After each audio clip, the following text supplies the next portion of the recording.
My name is Aman Bahel. I'm Group Head of Business Development for Apex Group.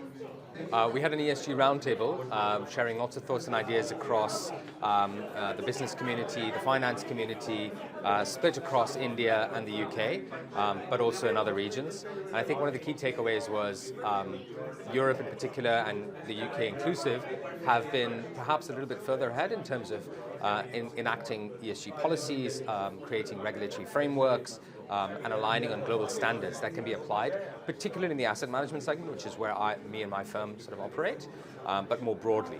And I think India and the UK could probably collaborate a little bit to raise not just the awareness behind ESG, but also these frameworks and principles and their adoption and ultimate proliferation through these frameworks into requirements.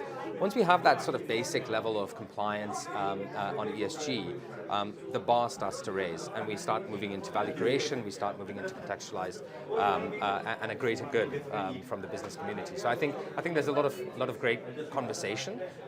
What we'd love to see is now the action behind it, and I think the business community has a lot to do there in channeling in discussion with the governments, both the UK and India.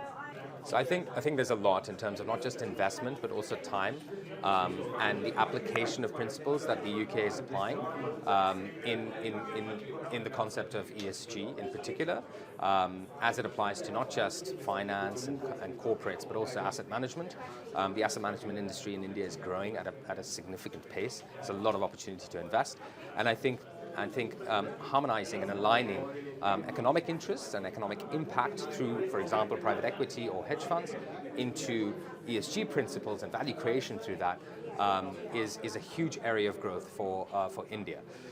The key here is to appreciate the nuances of operating in a continent such as India, or a country like India, and there are differences that have to be taken into account, but there's so much learning to be had from both parties in terms of the demographics, in terms of the social impact, in terms of what ESG can do to drive that.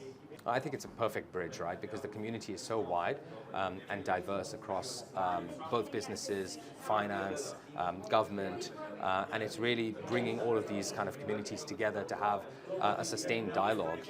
I think the aspect behind once the network is created and common themes are shared and common passions are unearthed, I think the proof is in the pudding thereafter, right? What does that follow-up look like? What does that action look like to drive the next stage?